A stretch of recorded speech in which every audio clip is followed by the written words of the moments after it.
1953, I was 12 years old. It was a great way to start teenage. My sister crewed for me when I started sailing. I crewed before starting to skipper with various people, but my sister crewed for me for the first 3 years of skippering. Together, I think we weighed 120 pounds.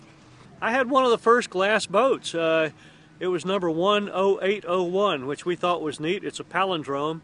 You can spell it backwards. And it came from Laughlin, and it was about 1957. I sailed in all the nationals from 1953 through 59, and this was about 1957 when I was able to get that boat and compete with it. It was a great change. There were technical challenges with the boat at first, but that was the beginning of the main change. I had a wood boat before that. Well, the main thing was maintenance. The plastic boats weren't necessarily faster, but the maintenance was so much easier.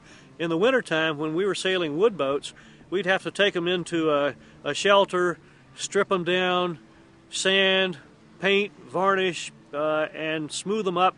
And at the beginning of the season, after being in storage all winter, the boards had shrunk. At the beginning of the season, we would take soap and rub over the seams on the inside of the boat, and as the boards would swell up, the soap would squeeze out. Octagon soap was the only soap that would work that way, but it was a challenge just getting the boats to not leak at the beginning part of the season.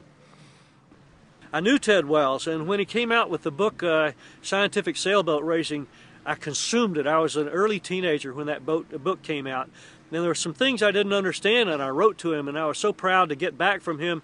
He would use a red pen to write back in my notes and give the answers and give some clues about things. And he was always open and willing to share whatever he knew. And he understood Snipes better than anybody, I think, and was just a terrific competitive sailor, but always willing to share what he knew.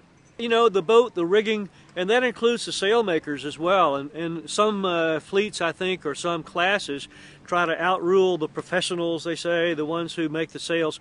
But the ones who make the sails for the Snipe class, our experience is they share so much, and it helps us be better sailors. They share everything they know. They help us with the rigging measurements. They'll go out with us on the boats and help with the trim, and they teach. They're real teachers, and then compete very well. But they want us to compete as well as we can, and that permeates the whole class. I think the most fun I ever had on a Snipe, gosh, there's so many times.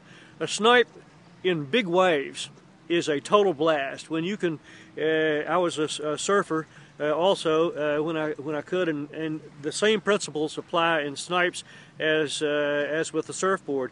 You can ride down the wave to get going and then turn sideways and ride with it. And staying on a wave is just like an ultimate thrill, just like a surfer. It's a great, great rush. And we had numerous times when that would work. And the most memorable of which was probably offshore in Fort Lauderdale somewhere in the late 1950s, where there were huge ground swells coming in.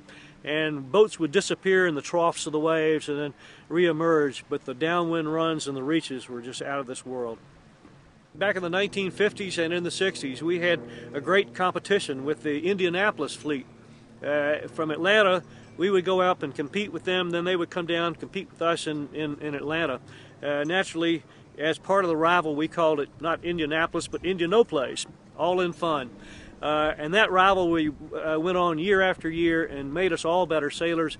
But coming back after sailing for 2 tough days, we would leave Indianapolis at 3 or 4 in the afternoon, and it was something like 600 miles back, and it's about the tiredest I've ever been. And we would take turns driving. One would go in the back of the car and sleep for a while, and then we would rotate. It was almost like 4 hours on, 4 hours off on an offshore sailboat race.